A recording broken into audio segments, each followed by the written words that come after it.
Hey, how's everybody doing today? Welcome to the Taka Torture Perspective. Um, Today we're gonna do something a little different. I'm gonna try a couple of things new. I'm gonna move a little fast. I got a whole lot of clips I'm trying to get through too. Politics is gonna be pretty short in a way, because pretty much the first half is gonna be politics, but I'm gonna take it in a different direction. One of the things that I do when I do research or I even study or want to figure things out, when I listen to the news or read a book or I listen to people talk, I always think about what is not being told to me and why are they telling me this? Why are they saying this to me?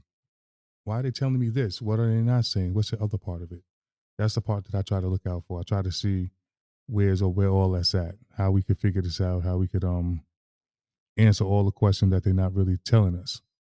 So with that being said, with the current political atmosphere going on right now, ain't nothing really happening. All this Hunter Biden stuff and him getting caught with tax evasion and doing drugs, it don't matter. His father's going to pardon him anyway. So all of this is just what I call, fluff. It's a smokescreen.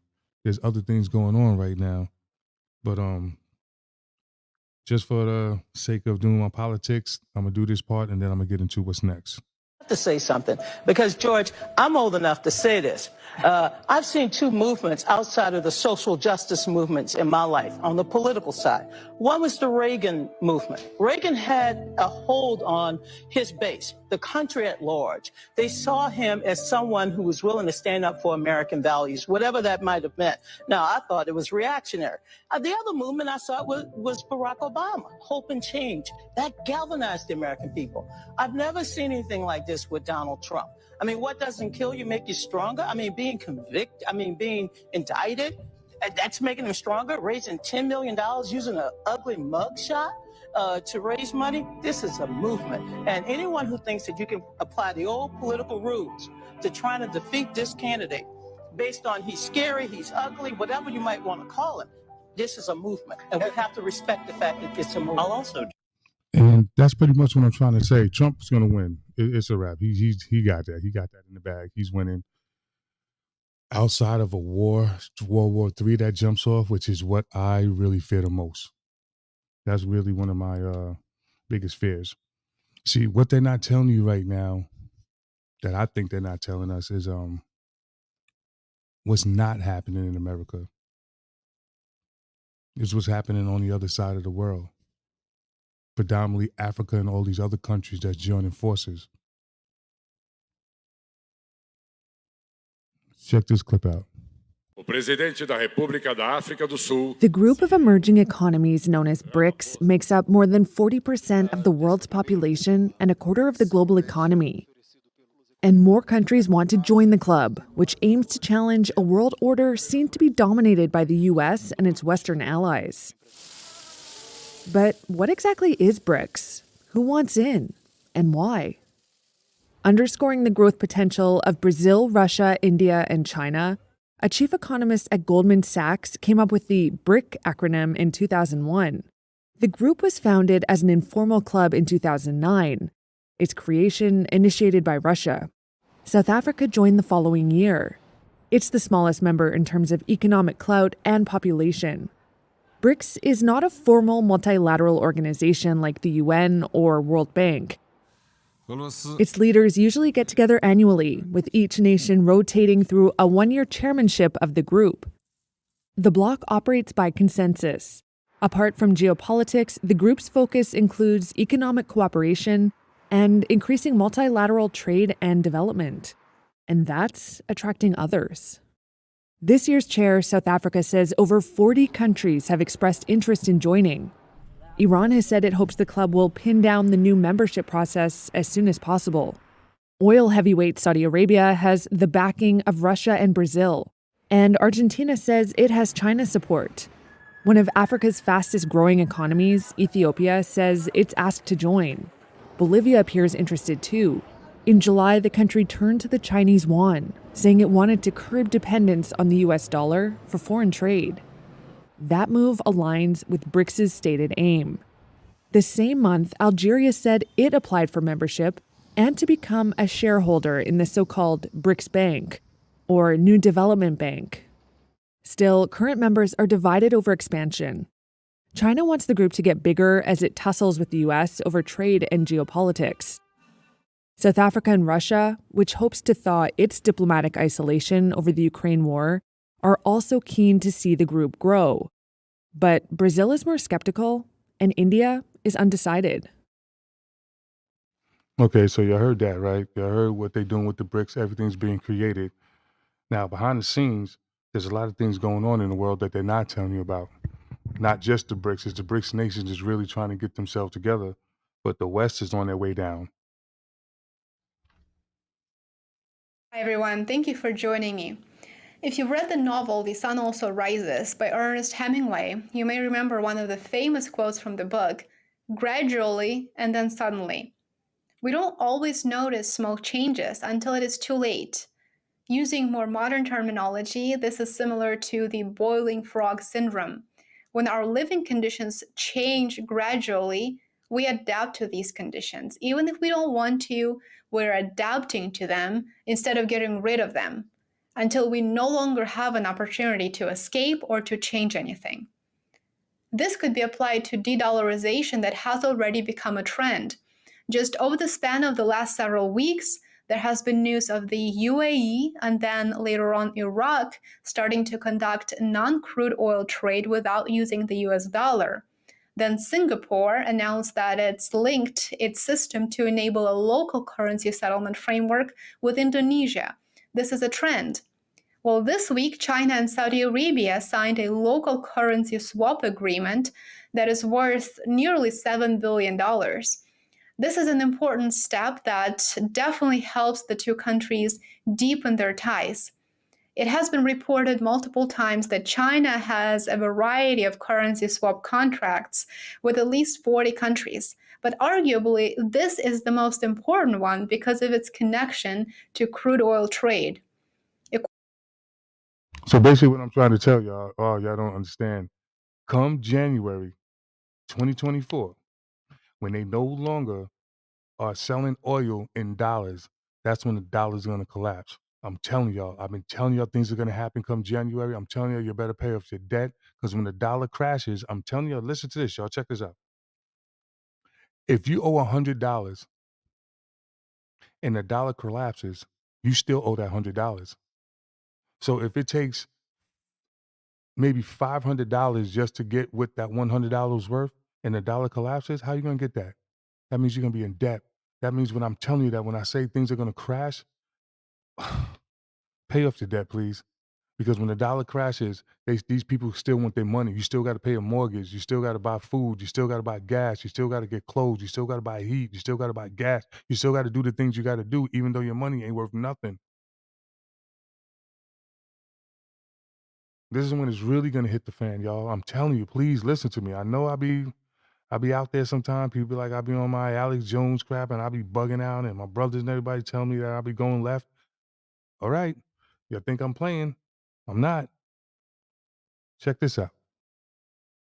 Welcome and welcome back to my channel. I am Eloho, your gracious host. Today we are talking about a serious topic. West Africa is on the brink of war. Have you heard? Do you know what's going on in the motherland? We're looking at a potential World War III. So let's get into it.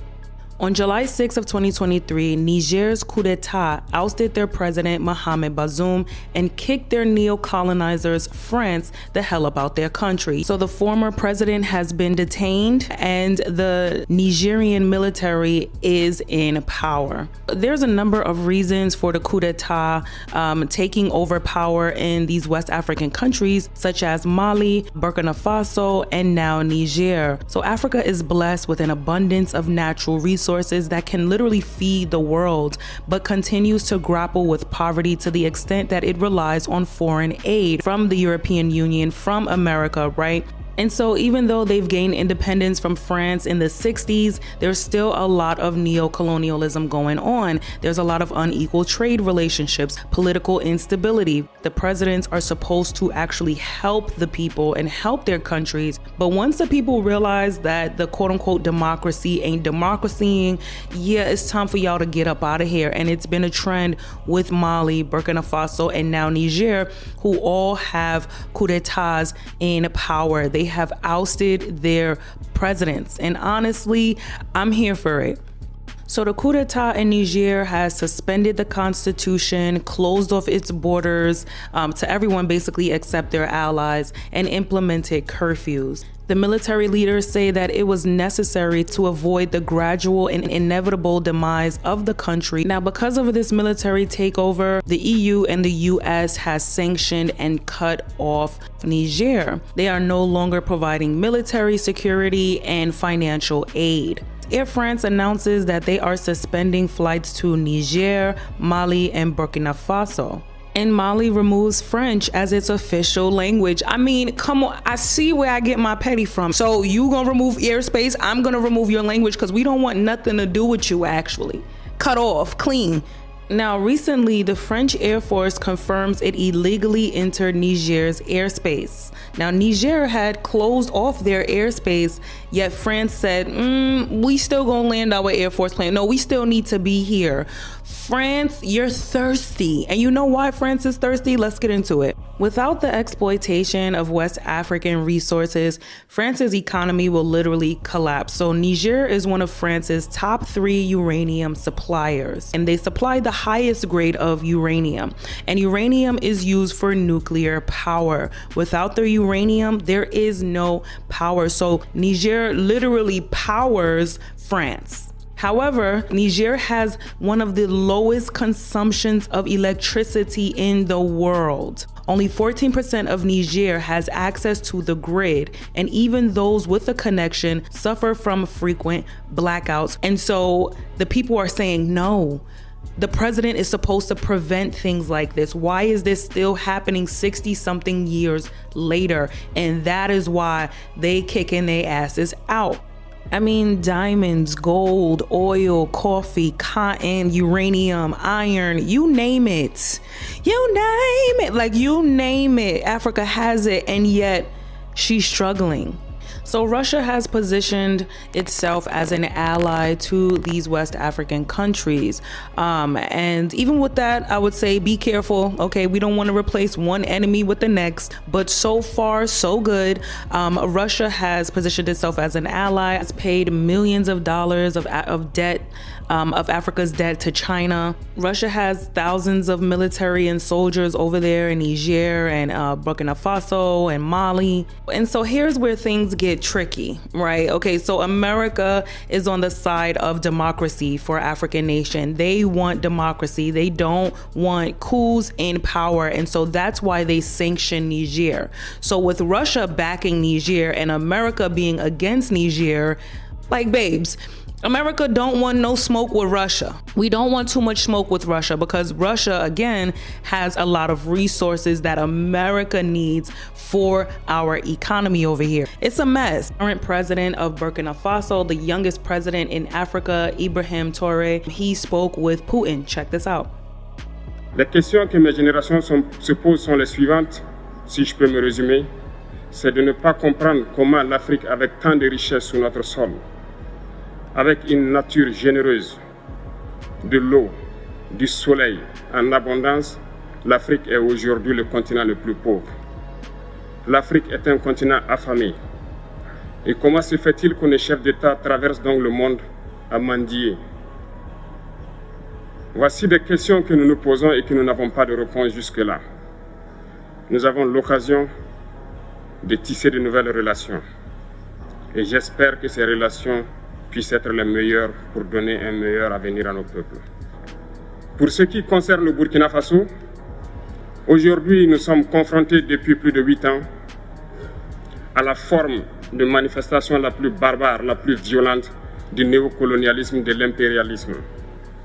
l'esclavage qu'on tend encore à nous imposer. He says, we have been receiving French aid for 63 years, yet our country has not developed. So cutting it off from us now will not kill us. Rather, it will motivate us to work and rely on ourselves. Shout out to that man, okay? Shout out to that man. So let's get into the coonery and buffoonery that we have going on here. Okay, so there's a community of countries called ECOWAS. ECOWAS stands for Economic Community of West African States, and that includes those West African countries, which consist of Nigeria, both Guineas, Mali, Ivory Coast, Niger, Burkina Faso, Liberia, Sierra Leone, Ghana, Uganda, Benin, Togo, Senegal, the Gambia, Cameroon, Chad. There are 15 members of the Economic Community of West African States, and the main goal of ECOWAS is to promote economic cooperation among the membering states in order to raise living standards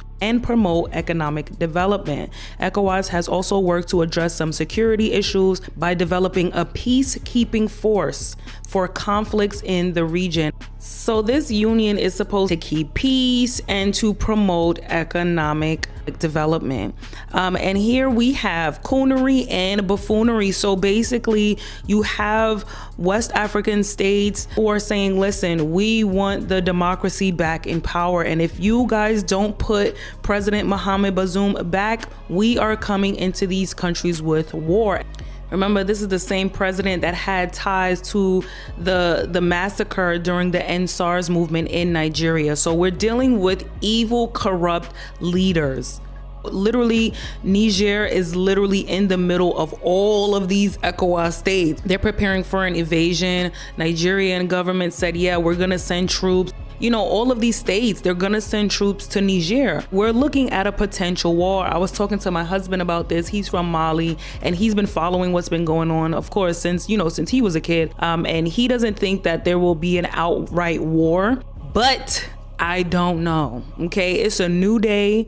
We have new presidents and new military in charge. Everyone is upset. People just want a better country. People just want a better living. And I say, listen, we all should be on the side of get these colonizers out of here. Let's support ourselves. But you have to understand, when these nations are funding those presidents, the 2% of the wealthy in the country, they're not gonna let go of their wealth to spread it across the country. The ECOWAS summit ended with the agreement that all of those West African countries will send troops into Niger to try to reinstate the president. And Niger, Mali, and Russia, Burkina Faso is saying, don't come over here and start none. Don't start none, won't be none. So it is Niger, Mali, Burkina Faso, and Russia versus West Africa and France and the US.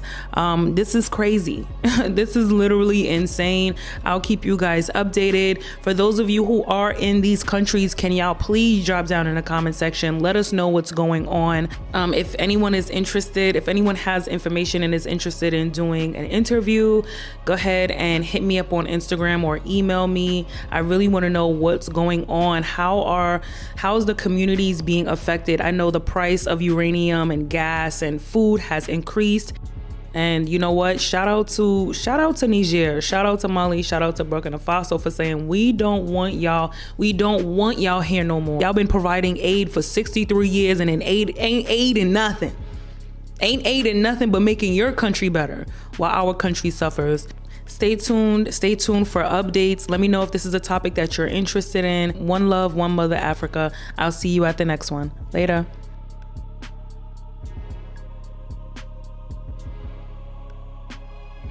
All right, now, so when y'all see that these guys, because this young kid, they tough. They not playing. They kicking him out. They going for it. And there's a lot of things that's going on that we're not catching on to. There's a lot of things that's happening. I'm trying to get y'all to look outside of the United States, look at other things, talk to different people, see what's really going on out there. This is about to crash fast. And when I say it's happening fast, it's happening fast. Things are going to happen super fast. Like I told you, right now we at Christmas time. All these corporations, they're going to make their money. That's how they do it. They make their money. They're going to make their money. They're going to make you spend all your money during Christmas time. They're going to make everybody spend their dough. Then as soon as Christmas time's over, January comes in, That's when you're going to start hearing all the things happening. For the people who work numbers, I am giving you free advice that those of you who are holding dollars, you surely might go into losses. You better do what you must do, because this market is going to be different in a couple of weeks. Does he know something we don't? We are going to Yes, they do know something we don't. They know that the dollar's about to collapse and that American people are just trying to buy nonsense, that we're not really thinking. Now we're thinking about Joe Biden and all this, and they don't really mean nothing. Hunter Biden, so what? That dude's a drug addict and a criminal. Send his ass to jail. Send him, his father, his sister, his aunt, his uncle, his whole damn family, send them all to prison. But you know Joe Biden's going to pardon all of them, so why even worry about that? That's not, we shouldn't even be thinking about that stuff right now. All these politics are just, like I said, fluff. It's smokescreen.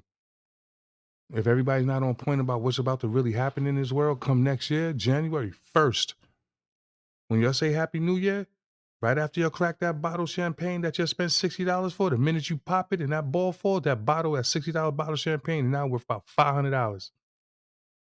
Who could afford that? I'm warning y'all. It's out there. They telling y'all. Don't get trapped out there. Do not get trapped off. I'm telling you right now, this is what people should do. I'm gonna give you some advice right now. Everybody in your family should take their income tax when income tax time come around. And everybody, if y'all have a house, everybody in the family should try to pay that house off. If there's one house in your family, if one person in your family has a house, everybody in your family should be paying off that house. Because when all shit hits the, excuse my language, when all hell hits the fan, y'all gonna need to stay at somebody's house, because there's gonna be a lot of people homeless. They buying up the houses trying to make them rent. You heard they said owning a house is a sin. World Economic Forum. Look it up. I'm telling y'all. Last week I asked y'all to look up 2024 retrogrades. Look up the first retrograde of 2024. Come on, y'all. Let's do it. We got to start focusing. We got to start opening up and understanding what's going on. We can't be playing ourselves. If we're not ready for what's about to go down, we're gonna get hurt. There's gonna be a lot of sadness. They just sanctioned Israel for attacking Hamas. Russia did. China did. They're actually testing these dudes. They want to see how much power they really got. They're telling France get out of Africa for almost 100 years, 80-something years. They've been ripping Africa off. They've been taking all their gold, keeping 85% of it, and then telling Africa they got to buy back their gold, but they only could get 20% of it back, if anything, at a higher rate. Are they serious? And they've been doing that for years. They've been ripping that country off. Why is Africa the richest country in the world, but our people are just poorest? You know why? Because our coon-ass people that's supposed to be holding us down, they not holding us down. The same people that sold us into slavery, the same suckers that sold us out, they're the same people that's in power. That's why I keep saying it's not about racism. It ain't going to be about racism, y'all. You better get that out your head. Leave racism alone, because I'm going to give you an idea. Listen to this. If you're American, whether you're black, white, Spanish, Jewish, Christian, Muslim, whatever you are, if you're an American, your enemy hates you. They don't care if you're a black American or white American or Spanish American or Asian American or Chinese American. If you're an American, they hate you. Period.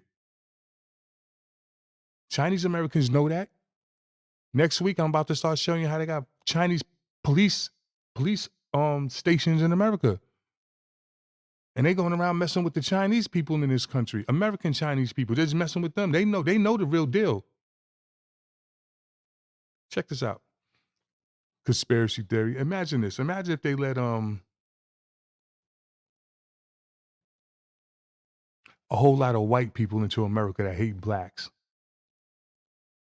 and let them be terrorists. And then they let a whole lot of, I don't know, another nationality come in that hate whites and let them come in here. That's what they're doing. That's what I think, allegedly. They're letting people in here in this country that hates both of us, black and white, Spanish, whatever. They don't like it. They hate America. Don't y'all understand that?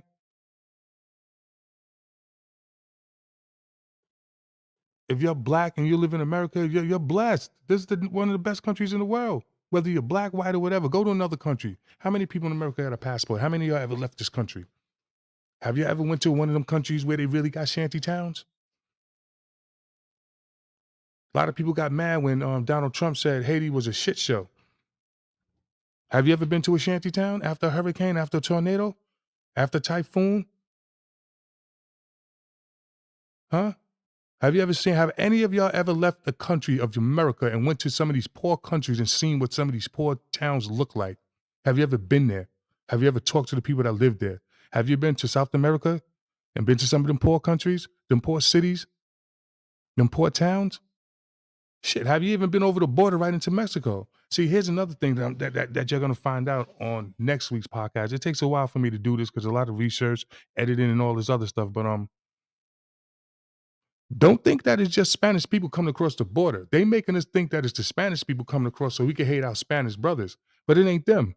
It ain't Spanish people coming across the border like that.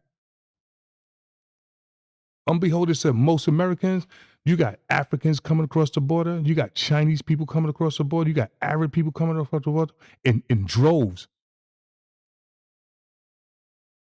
I got a clip coming up next week that I'm trying to set up where they showing that by January, there's going to be 4 million people coming across that border, bum rushing it. Biden's already trying to let things open. It's about to get crazy. And these people about to flood in here. And oh man, I wish I could get it done now, but I'm still doing it, so please bear with me. But I'm telling you right now, it's not the Spanish. It's not our Latino brothers and sisters coming across that border. Do you know how many Spanish Mexicans come across the United States border every day and come to the United States and work? And how many thousands and thousands and thousands of Spanish people go back across the border daily? So for them to say that we're being flooded by just illegal immigrants and Spanish people, that's what they want you to think. They want you to think that it's just our Spanish brothers and sisters, but it's not. You got thousands and thousands and thousands of Chinese people coming across the border. I got clips of Chinese people coming across the border with brand new book bags, crispy shirts. Did you hear what they said in the house? They want to start bringing illegal immigrants. As long as they're healthy, they'll put them in the military. So imagine if you get invaded by people that don't like you, and then they put them in the military. Who you think they're going against? Do y'all know about the brown shirts?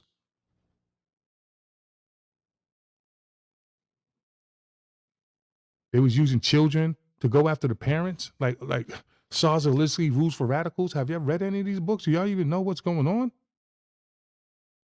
The stuff that I'm telling you is real. I'm not even lying. I'm not making none of this up. Everything I'm telling you is facts. You can go look it up yourself. You better start watching out what's going on the backside. Because there's a lot of things happening in the world that come next year, we're going to feel it. And like that lady was saying, that ball effect, cooking a frog in there, you don't notice you're cooking till the water boils, the slow cooking. That's what's happening to us in America. We've been slow cooked. We've been invaded. We've been infiltrated. Everything that's being designed is designed to take us down. Nobody seems to know it. And the ones of us that try to bring it up, we're called kooks or crazy, we get grouped in with Alex Jones. Now we all crazy. But yet the facts is right there. How much can your money go far so far since last year? How much can you buy? Can you buy as much as you did last year? What about 2-3 years ago? You see how your electric bill looks, your gas bill looks? It's gonna get worse come the wintertime. Ain't even wintertime yet. Wait till the middle of January. They just talk about a new you coming. The second half of January, that means it's gonna be freezing. The food crisis ain't even hit yet. They talking about terrorists in the country. The BRICS alliance is really about to shut down the West.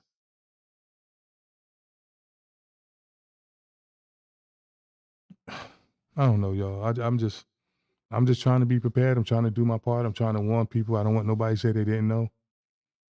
Please don't say that. Don't tell me that.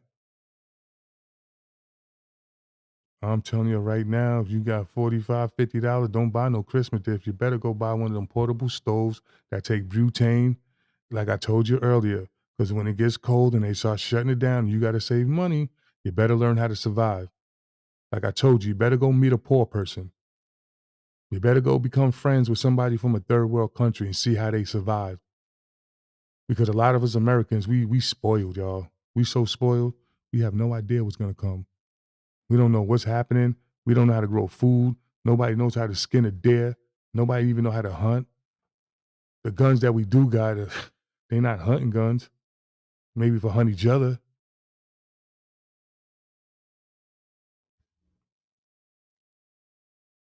I just want us to be on point. It's getting bad, y'all. It's getting bad fast. We are going to occupy every space. And we have been gentlemen for far too long. We are now going to appropriate our place because we have a contribution to make. We want to be at the table because we are told the risk of not being at the table is that you could be in the menu.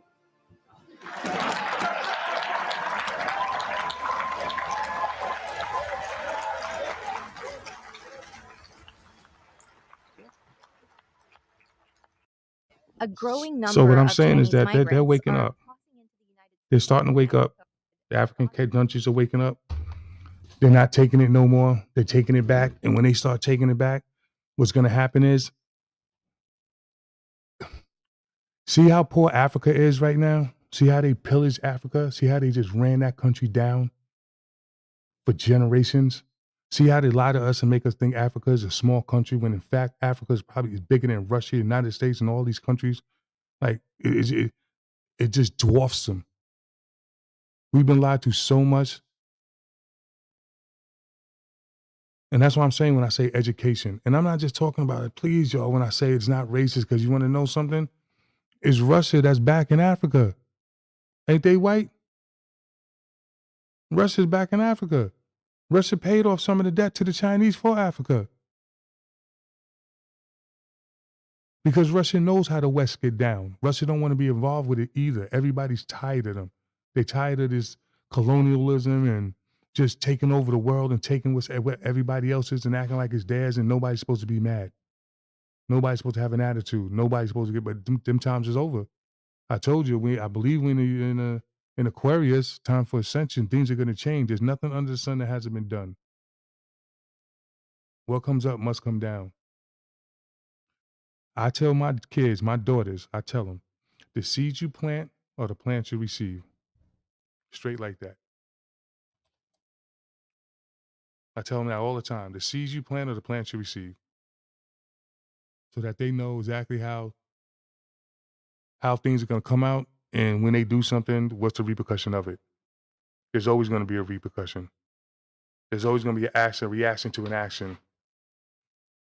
And a reaction to the West's action is coming back. But the problem to that is we live in the West. We here. So what do we do? How do we fix that? Somebody help me? Can somebody help me, please? Yeah, can somebody Help me? Nah, I'm just messing around, y'all. Yeah, I just want somebody to help me out. Can y'all help me figure out how we're supposed to do this? Does anybody know how it's supposed to be done? Does anybody know how you're supposed to get out of this mess? How are you supposed to get our money back? How are you supposed to stay financially stable? Honestly, I don't. I have no clue. Only thing I could do is warn people. Just warn people to prepare themselves for whatever's gonna come. And it's coming. Always coming.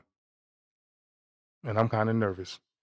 I'm kind of to the point now where after all the years I've been trying to quote unquote be a prepper, I'm thinking that it might be just too late now. Believe it or not, I think it might be too late. If you can't get the little things right now just to kind of survive what's coming, I think you're gonna be in a hole. I think you're gonna be in a lot of problems. I hate to tell you that, but I really think that's what's gonna happen. I think people are gonna get caught out there. I think there's gonna be unfortunately, a lot of people gonna be dying, and they're gonna be dying from starvation. See how when it got cold up in Buffalo, people got caught in that freeze. People was outside dying. They didn't even send no medics or nothing. People was dying right in the street in Buffalo. I think that was last year. It's real out in these streets, y'all.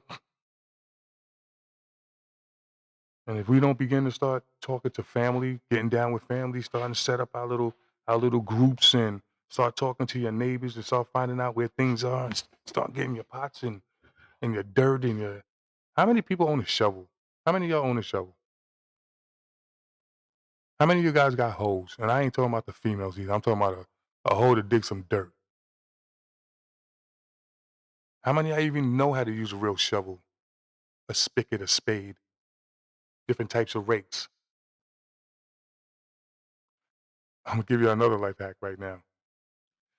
If anybody's out there right now and you happen to go past a thrift store or you out there in the country and you see them, what they call it, when people sell stuff on garage sales and stuff like that, I'm telling you, try to see if you can find one of them old school lawnmowers. You know what I'm talking about? The ones that was just metal. You just push it, had a whole bunch of blades on it, and you just push it by hand. Because I'm telling you, that's how you're gonna have to get your grass cut. Because once the oil gets priced out, that means you ain't gonna be able to afford the gas. So how you gonna cut your grass? And remember, these towns right now, these people, they're gonna try to squeeze you out of everything. If your grass ain't cut, they're gonna fine you. So what? You ain't got no money. That's your house. You better cut the grass. You better get a thistle. Start cutting about. Get some scissors. Cut your grass, unless you're gonna get fined. These people in the town, they're gonna start hammering people, and they're gonna go after the landlord. Then the landlord's gonna come after you.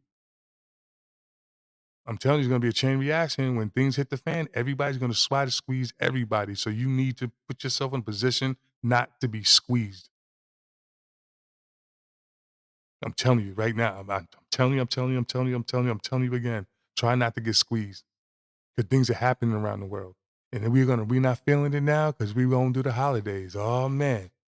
Everybody go through the holidays. Everybody want to open up gifts and everybody want to act like everything's fine and tis the season to be jolly until January 1st. Happy New Year.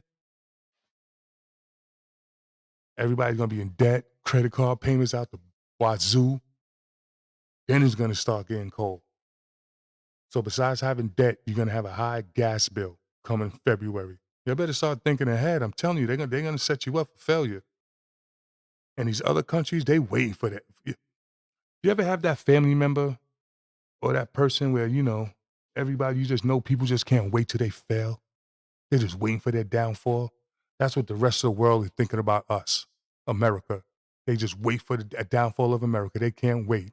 They can't wait for all us pompous Americans with our big trucks and all our food and throwing away extra food and eating greedy and fat and living off the hog. People in other countries can't wait to see us fall.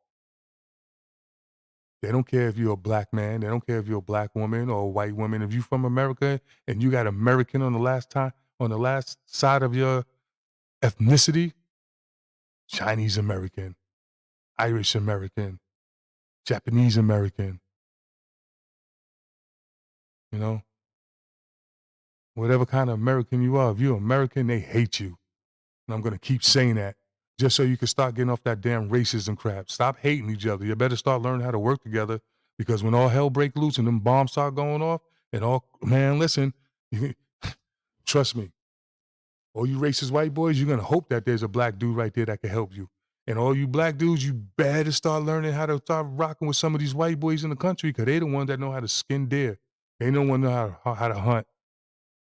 And the white boys, you better get down with some of the blacks, because some of the blacks are going to be the soldiers. So we all could work together. We all have a specific skill set that we could use to help each other when all hell break loose. You understand? Just learn how to communicate with each other first. Hi, I'm Tiger Talltree, and I'm an American. What about you? Are you scared to say that? You better not be, because you're going to have to introduce yourself sometime when things go left. I'm telling you.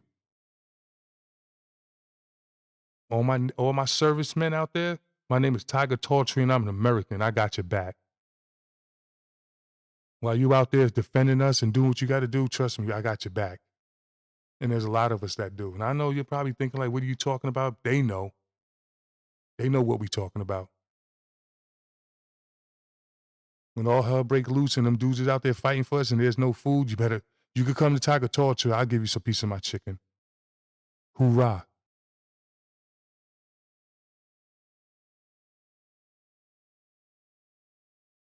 I got a couple of sleeping bags. I got a couple of extra tents. I got a few wool blankets that can hold you down. My fellow service people that's out there trying to hold me down, take care of me, make sure I'm safe, my children safe. How you gonna say you don't like law enforcement?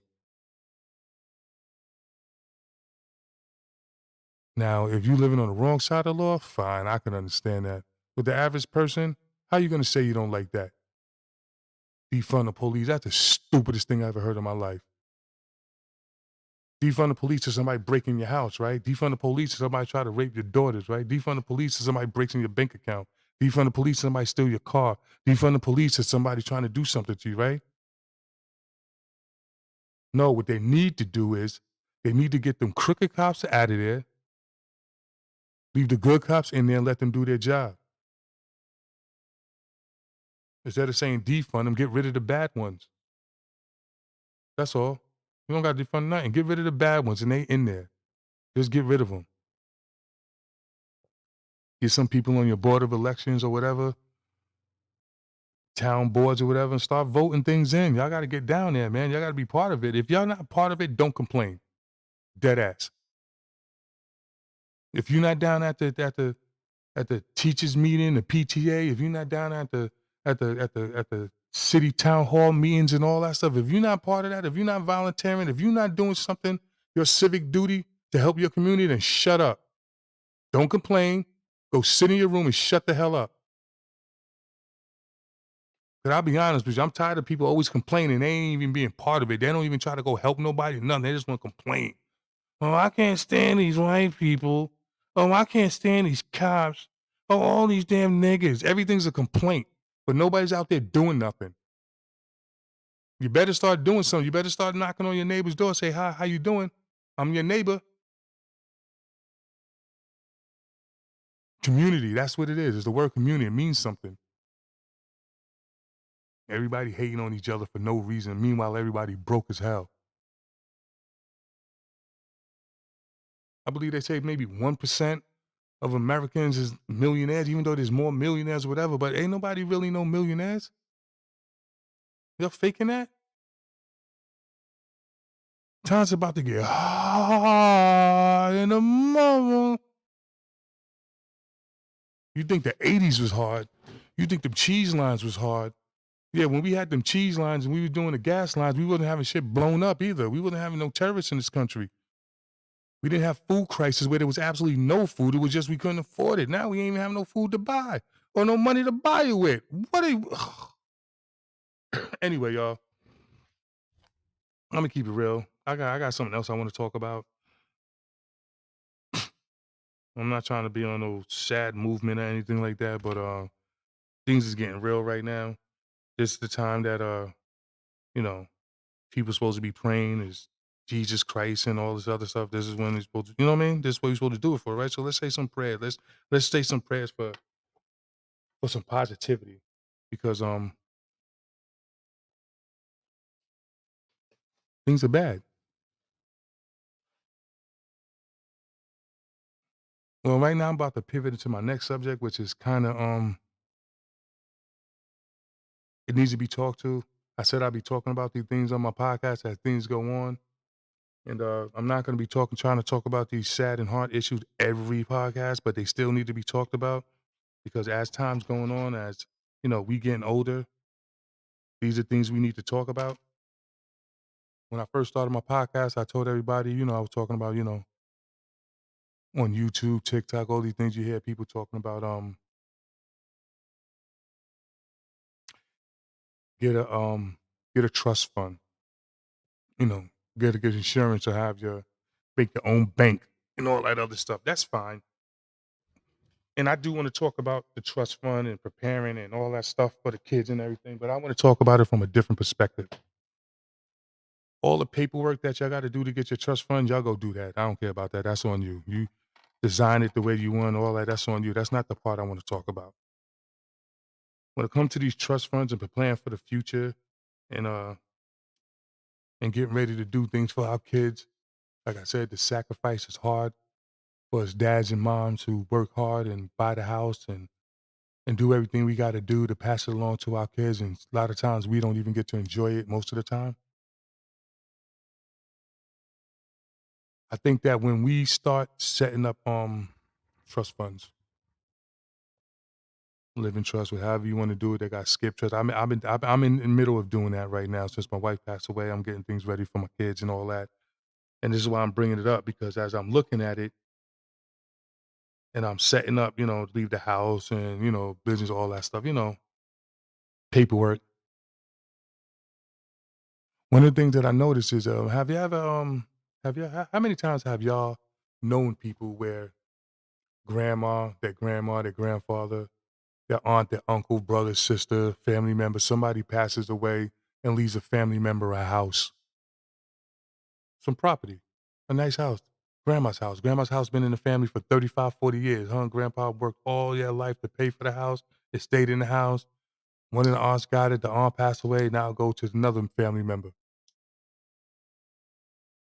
In less than 2 years, they lost it. They lost the house that's been in the family for so many years. How many times you see somebody down the block from you, parents die, they leave the house to the kids, 8 months later, 2 years later, 3 years later, the house is being sold. The reason that is happening is it's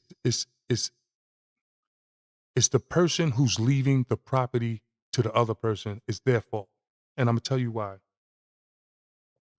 Me and my wife, me and Yolanda, we put a new roof on this house back in, I believe it was 2009, 2010. I think it was 2010. So that means that my roof right now is about 13 years old. We got a 30-year roof. That means I got about 16 more years on my roof. If something was to happen to me right now, my daughters need to know that that roof gotta be done in about 15, 16 years. So what I'm getting at is that when we leave property and things to our loved ones, and the ones that we leaving it to, do we tell them that we leaving it to them? I think that's a disservice if you don't. I know a lot of us try to surprise people and be like, "Oh, I didn't know they was gonna leave me in the house." Or you ever have that, "Oh, why they left him in the house? They don't deserve it. They don't even know how to run the house." But that's the person that they left the house to. I think that the person who's leaving the property should talk to the person that they're leaving it to and let them know what's going on so they know how to run the house. A lot of people don't know how to handle money. The average person never seen 40, $50,000 at one time in their life, let alone have an asset worth 2, 3, 400,000. When they could go take out finance loans and everything against the house. Nobody's really used to doing that. People wish they could get that from you, but nobody's really used. The average person that don't know how to run a house. They don't know what kind of sacrifice we go through when we buy our houses and maintain our houses and can't go on vacation because you need a new boiler system or a new heating system or new AC system or something went down or the sink went or the toilet broke or something happened or you always got to have money. You got to be able to fix your house. It costs a lot to maintain a house. That's why a lot of people don't want it. A lot of people want apartments. They like houses, but it's a lot to maintain a house. So if we're going to be leaving property, whether it's a business, whether it's a bunch of cars, whether it's a home, whether it's an apartment building, whatever it is that we leave into our loved ones, we need to begin to sit down and talk to them and make sure they know how to manage it financially. They know how to manage it repair wise. They know how to be safe on the property. You understand what I mean? They know how to financially take care of it, how to rent it out, how to make sure certain things get taken care of. These are things that we're supposed to be telling our family members that a lot of people's not. That's why it's being lost.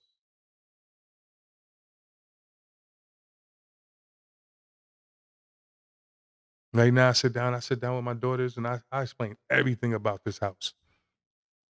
They get annoyed sometimes. I see my oldest daughter. She be like, "Oh," but trust me, she's gonna be glad that I told her. Hey, Dad, I know we don't like our sons messing in our garage with our tools. We don't let them messing with all our equipment and all that. But you know what? We gotta take them out there and show them where's everything's at. 'Cause see, this time around, my wife passed away first, but can you imagine if it was me? Can you imagine her and all the kids had to go in the garage and try to look where daddy put everything at? And I didn't think about that stuff until my wife passed away. And then I was like, "Oh, wow. I didn't even know where our Social Security cards was." I had to go to the Social Security department and order new Social Security cards because I didn't know where she put them at. I know they're somewhere in the house. I'll find them one day. I just needed them now. I that's something I didn't know. Where all the kids' ID at? Birth certificates. And I'm daddy. I'm the husband. I'm in the house. I didn't know where half this stuff was at. So imagine when you pass away and you gotta leave that to somebody. Excuse me. When it's our time to go and we have to leave the whole house. I'm already on downsizing now.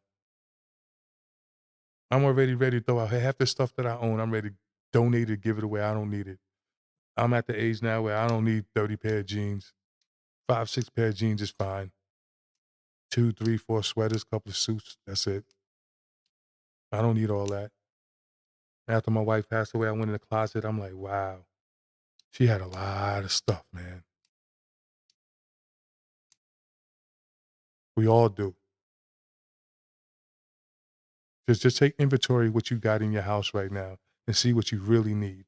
And just imagine if you were to dip right now and was no longer to be here, who would be responsible for your stuff?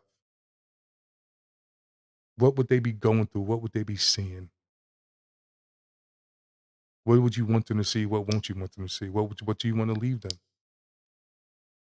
There's a lot of things I'm throwing out, but I won't throw out my watches.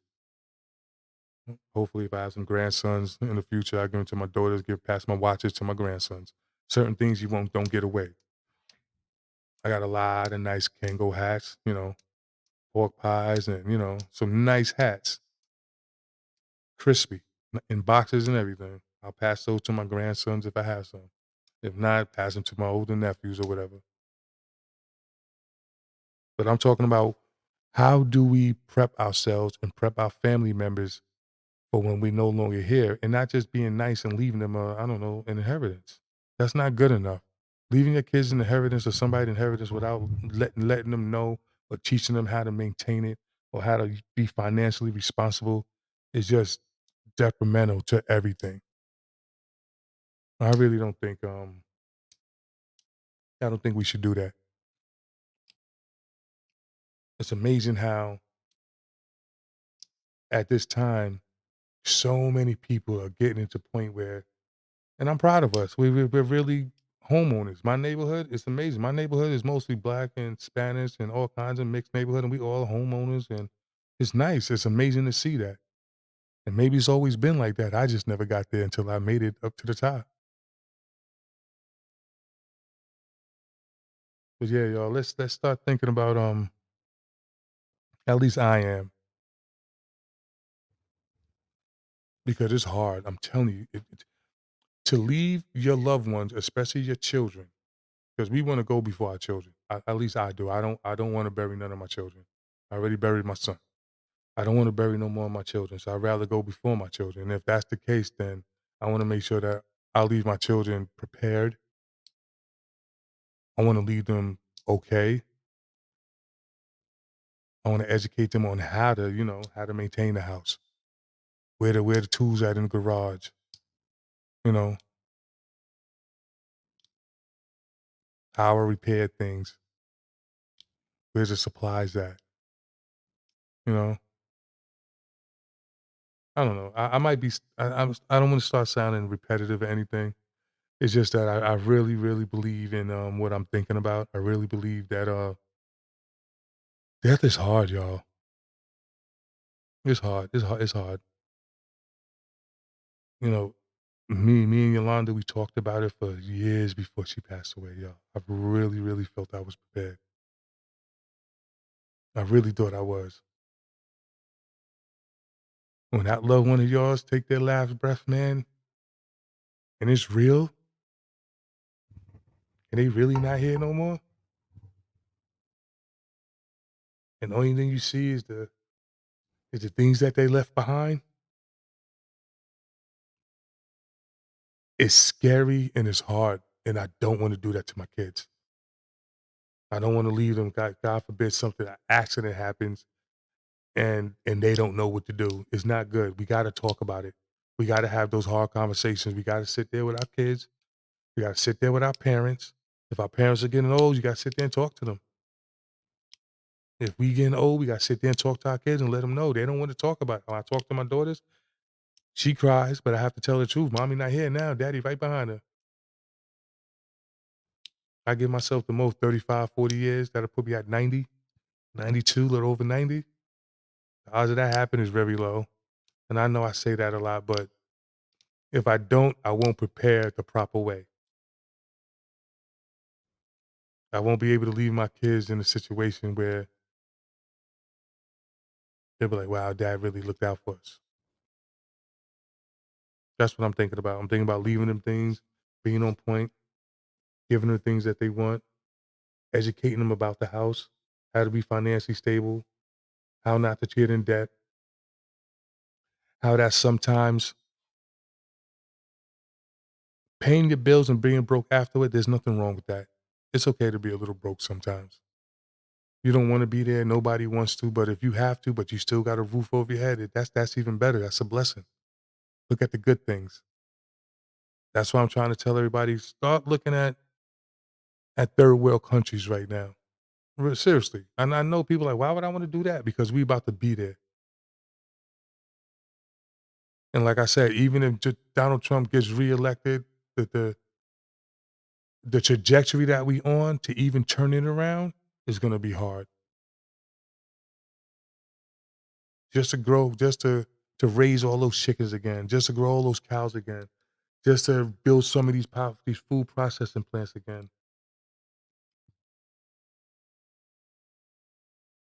You see New York right now, the illegal immigration that's going on in there.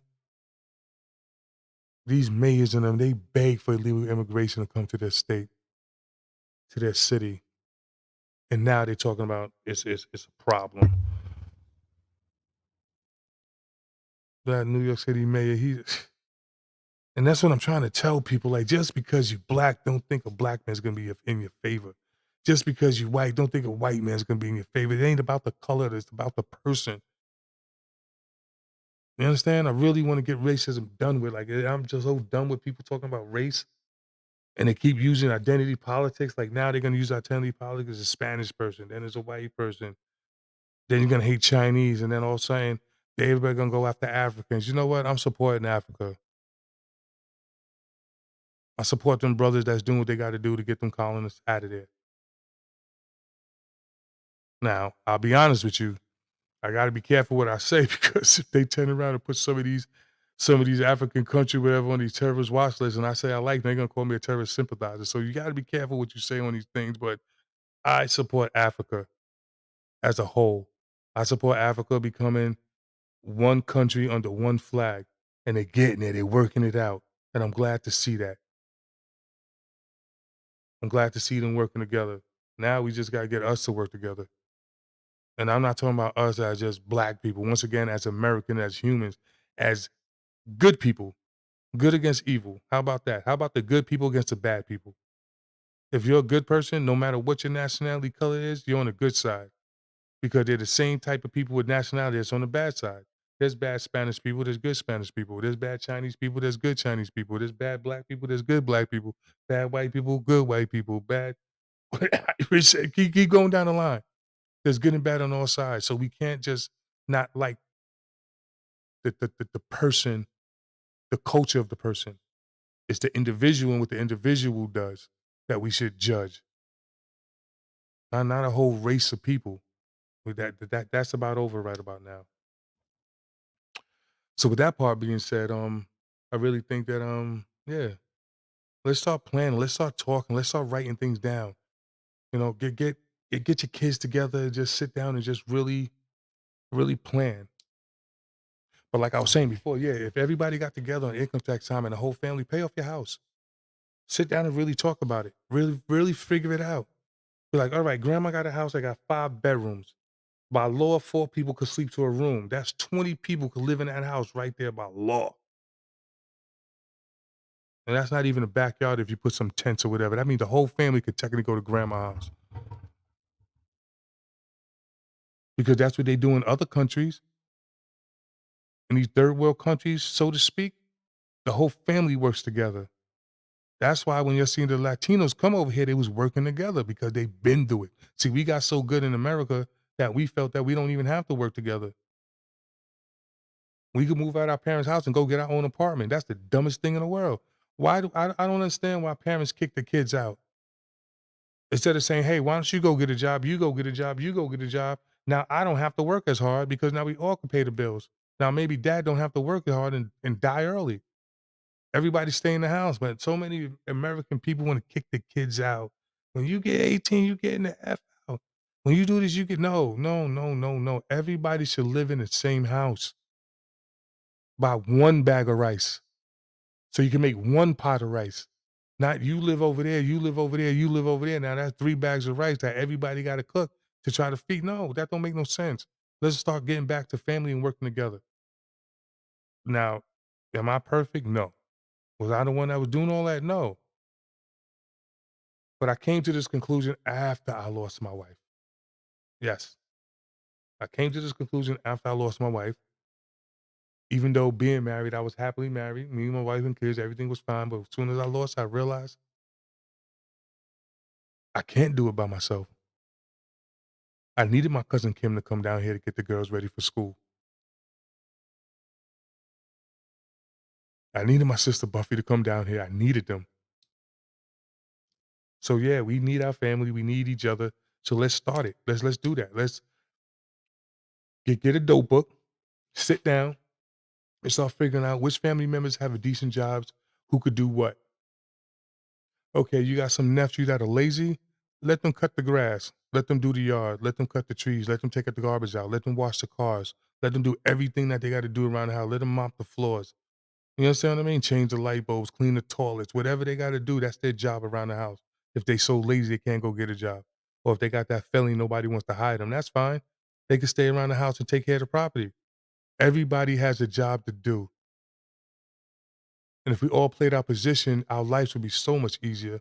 I was watching these Arab brothers. They were saying how in America it don't make no sense why Americans kick their kids out and everybody lives separately. That's why all these Muslims and Arabs do have these big giant houses, and they come to America and have big giant houses. You wanna know why? Because all of them live in a house. The women stay in the house. Their job is to maintain the house, feed the kids, cook food, keep the house clean and everything, and the job of the men is to make money. That's all they do is go out and make money every day. And then they all take their money and they invest it together, buy another house, buy another business, buy something else, and keep moving up and moving up. Hopefully, we could eventually get to that point where we could do that as a culture. Whether we black, white, whatever, we could just do that. Let's start doing that. There's big houses. If everybody in your family was to go say find a house that has 9 bedrooms in it, 8 bedrooms, everybody get a job making $300 a week. If all 9 bedrooms had an adult, that's 9 times 3. So if you had $3,000 worth of bills just right there, just you mean y'all can't pay them bills with each one of y'all just making $200-300? If y'all make more, you're just it's a bonus. Y'all living good. We need to start thinking like that. Change the trajectory of the way we thinking about self. This American way of self. This I could do it by me. That doesn't work. We need to go back to the old school way. I'm telling y'all, we gotta go back. We gotta get our foundations together. Our foundations ain't good. I thought I had a good foundation. Look at me. I live in a nice house, good everything. 17 years of marriage, everything was fine. My wife passed away. I realized my foundation was not good because I didn't have my extended family there. And because I didn't have that foundation, now I'm backtracking after 17 years. So through experience, what I'm trying to say is that we have to get our foundations together. We have to backtrack, go back to the beginning, and get our foundations together. We don't have strong foundations. A lot of us don't, and I'm noticing that. And I'm not calling nobody out to try to humiliate nobody. I'm one of them. My foundation wasn't right, so I start with myself. I ain't calling nobody out before I call myself out. Tiger Talltree's foundation was not correct. It wasn't a bad foundation, like the whole house ain't falling down. I could call in a foundation expert that could fix it a little bit and keep my house up. You know what I mean? But my foundation still wasn't solid, and I'm pretty sure some people's foundation is worse than mine. Some are better, some are worse, much worse. Mine wasn't that bad. I tried to have a good foundation.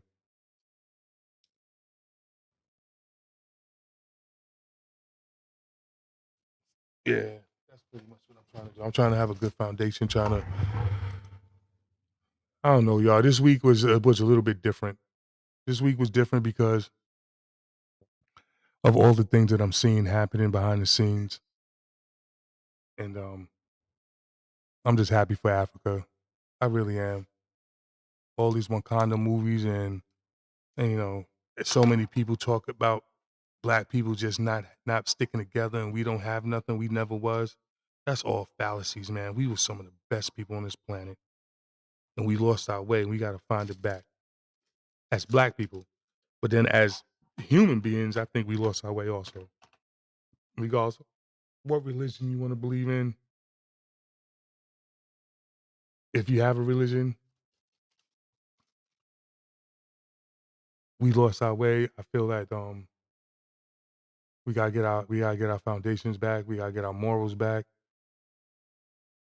Not that we're not trying to get there, not saying that there's not people out there that have it, but as a society, nah, I don't see it. I see us trying, I see us wanting to get back, but we got a long way to go.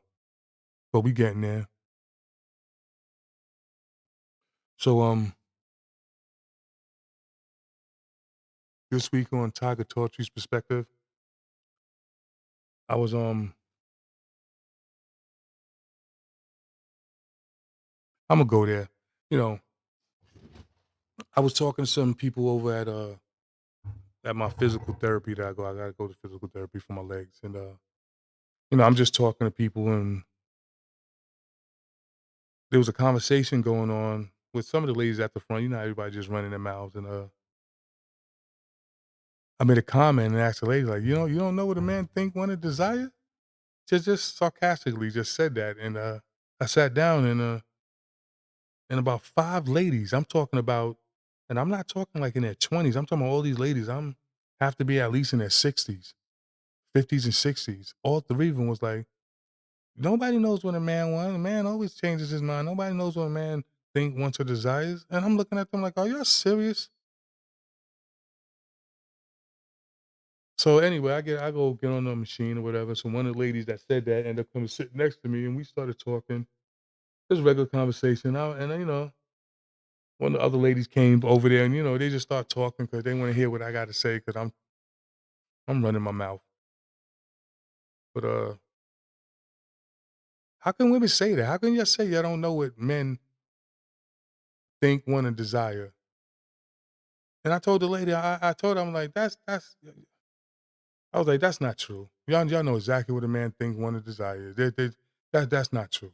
There's just no way in the world a woman could literally say, a grown woman could literally say she don't know what a man think, want, and desire is.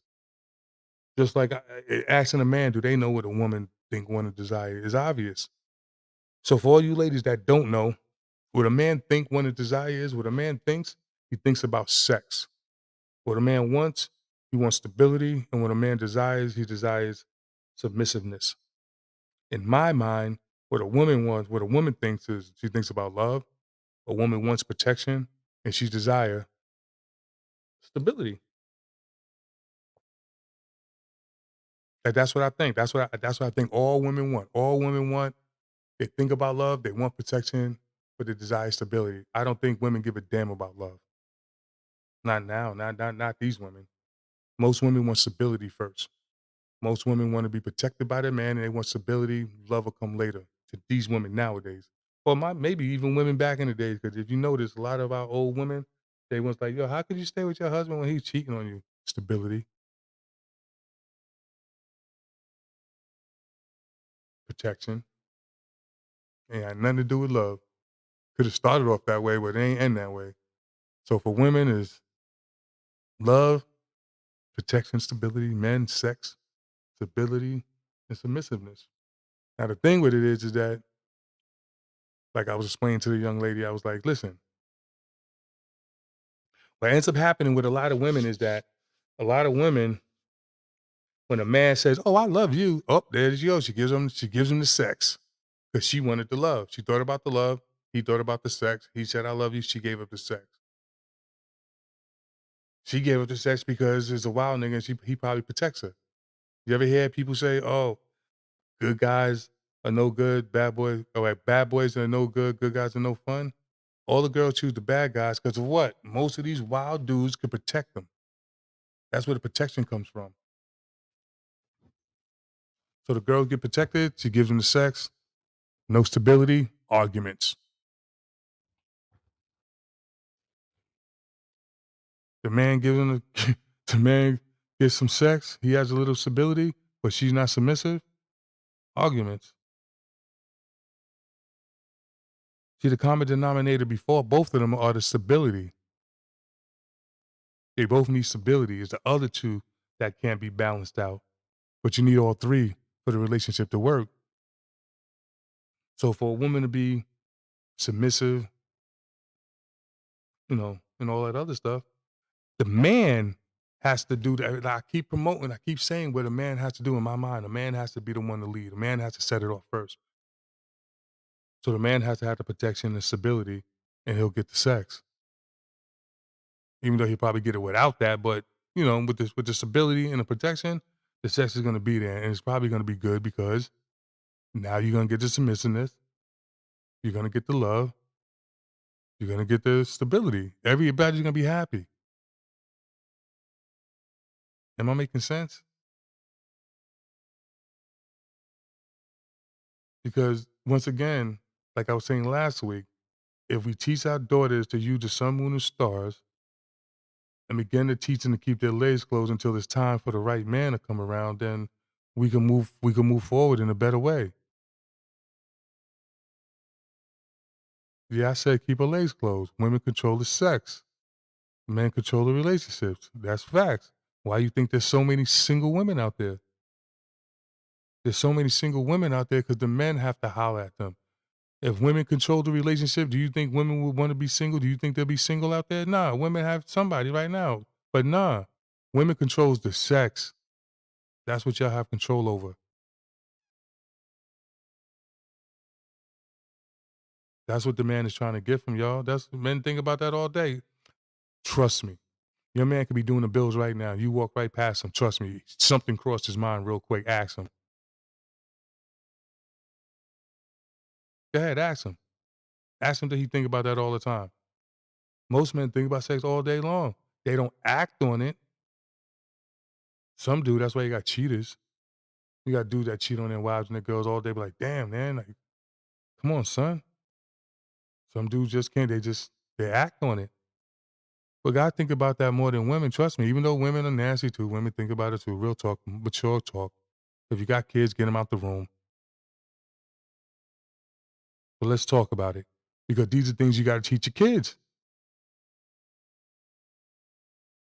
You got to teach them what each other want. If there's a woman that's almost 60 years old and she's literally telling me she doesn't know what a man thinks, wants, or desires, which I know is BS because every woman got a freakum dress. That's what I told her. I'm like, you got a freakum dress? You had some freakum boots? And she's like, what?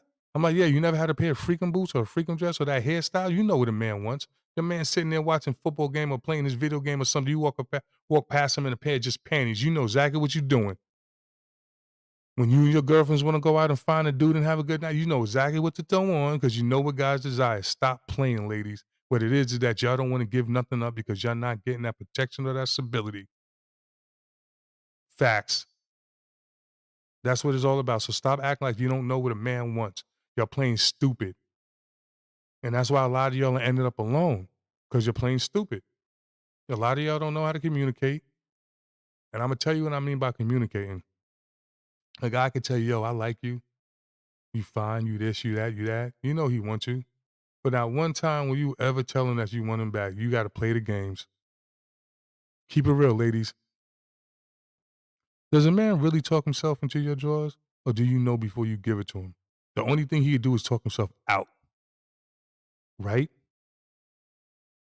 Okay, so let's tell the truth. So with that being said, what I'm trying to say is that if we know what we want from each other, act on it, speak about it, have communication, let's do what we got to do. Because that's the problem. Everybody acting like they don't know what nobody wants. Most women stay quiet, knowing damn well they desire this man, but they won't say nothing because they don't want to coming off too nasty. But a lot of y'all gonna use that guy. They're gonna lose that guy, that good guy, because y'all don't want to open your mouth. Because a lot of guys now with this Me Too movement, dudes ain't hollering at y'all. Dudes ain't saying nothing slick no more. When I was growing up, when we seen a shorty that we liked, you could grab her by her waist, but be like, get your thick ass over here, let me holler at you. And you know, she'd say, yo, stop pulling on me. Why you grabbing on me? Then you'd be like, yo, then stop running. Let me holler at you for a second. Get over here. Huh? And that's that. Now, just do the same scenario. I grab a chick by her waist or by her pants, be like, bring your thick ass over here. Oh, what you call me thick? You call me fat, sexy? Oh, you sexualizing me and all. What you touching me for? You grabbing on me? What? Like niggas ain't doing that. Dudes ain't doing that no more. Nobody want to grab on y'all because that Me Too movement or whatever it is made dudes scared to even come near y'all. And now y'all want to know why nobody's hollering at y'all. I had a homegirl. I had I literally had somebody say, a female say that what's wrong with dudes? Why dudes ain't trying to smash? Like she tried everything she do to try to get dudes to smash. Dudes would not hit it. And she wouldn't know why. She didn't understand why. Because we're not getting trapped off by the nonsense no more. Y'all set it up where we can't be ourselves no more. First of all, you get toxic masculinity. So we can't even be toxic. We can't even be men, but y'all want somebody to protect y'all. You know what I mean? So anyhow, know what you want. Know what the opposite sex wants and admit it to yourself. But that's the only way we're going to move forward as far as having happy marriages, happy relationships, and happy communities, because that's the only way we could do it. We have to have stability. We have to have protection. We have to have submissiveness. We have to have love. We have to have sex to make a relationship work. We need all of them. So everybody got to play their part across the board, not 2 out of 3. You need 3 out of 3 to make it work. And these are the things that we got to tell our kids. We need 3 out of 3 to make it work. 3 out of 3. So fellas, dads, grandpa, unc, we got to make sure our nephews, our sons, our grandsons, the men in our family know how to protect, how to give the stability, and then what to do when the sex comes. And ladies, mom, auntie, grandma, we have to tell these young ladies and ourselves and yourselves what y'all want and how to get it. And then know what a man wants and how to get it. And know how to work together. So if the man got the protection and stability, you could give him some sex.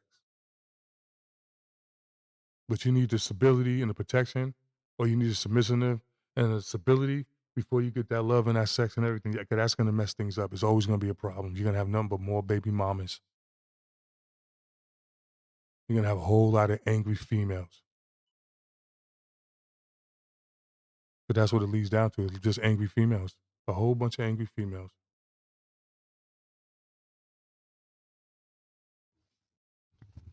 Yeah. So pretty much, y'all, that, I don't know. I'm a male chauvinist. I've always said that.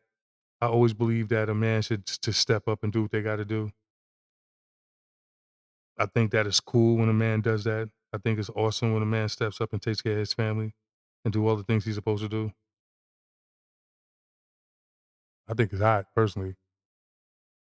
I think life is better, it's easier, it's less challenging when you have all 3 things from both sides, from the female and the male. That's what I personally think. I think that we all could do it together if we start communicating more. But we really gotta be honest with each other, man. Like, for real, ladies, like,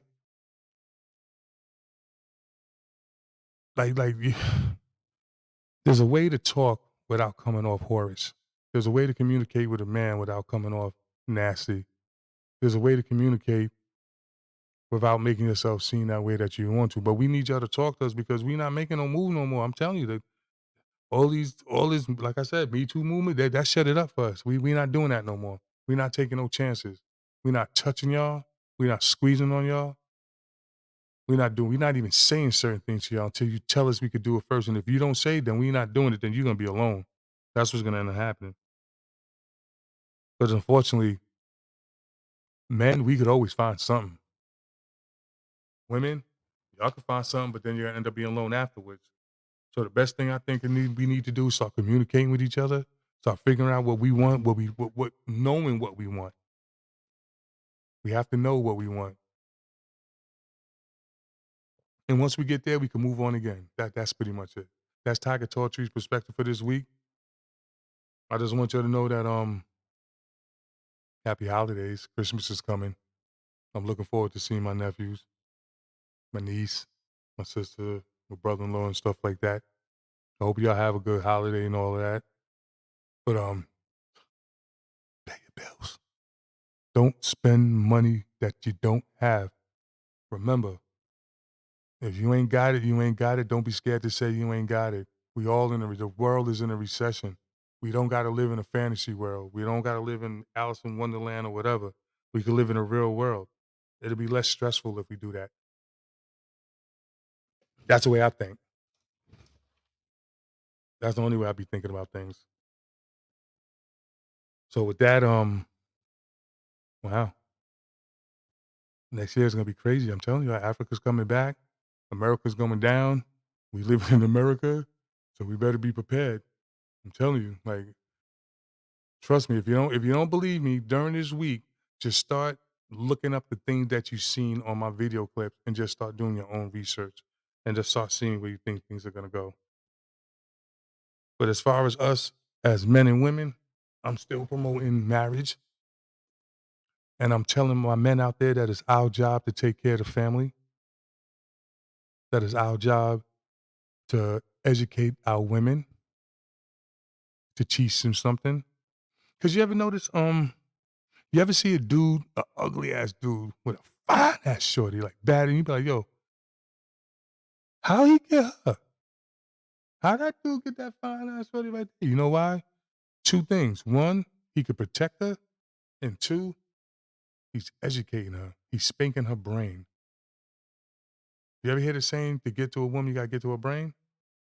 You gotta get in her mind, get in a woman's head. So in order to get in a woman's head, fellas, you have to be educated in order to teach her something that's different. Check this out, y'all. Y'all got sons out there? This is what you teach your son. If my son was alive, this is what I would teach Evan. I would tell my son, I'm like, look, always keep 2 or 3 small pamphlets in your book bag with you when you're going around. When you're walking with your girl or whatever, 3 different books, 3 different pamphlets, 3 different subjects. Make sure the pamphlets are thin, not too, maybe 25, 30 pages. You don't want to scare her. So then when you ain't got nothing to do, you just lean back, you just open the pamphlet, just read 1 page and just talk about it. Or read a couple of pages first and then be like, yo, guess what, shorty? Guess what I was reading? Check this out. And she'll be like, oh my God, he's into that? It's something different. Girls like that. Women like that. Trust me, they do.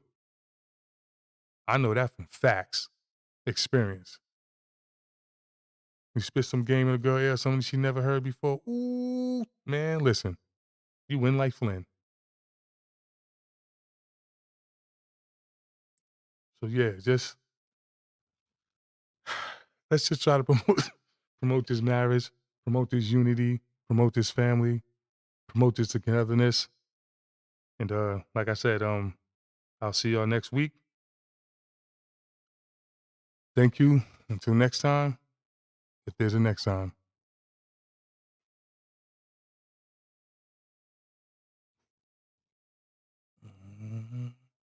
My money is her money. Now, if she got a job, her money is not my money. That's right. My money is my money, and her money is her money. Right. My money is my money is her money, and her money is her money. My money, it belongs to her, and her money belongs to her. Her money don't belong to me. That's right. Nope. That's right. Her money do not belong to me, because God tell the man, you work. You work. That's By right. the sweat Your brow. of your brow. That's right. If she's a good woman, and there's something that needs to be done in the house, and if I'm where I can't do it, she'll step up the plate. But I ain't looking for her to carry the load. That's right. I ain't looking for her to carry the load. That's right. God commanded man Man to work. work by the sweat of his brow. His brow.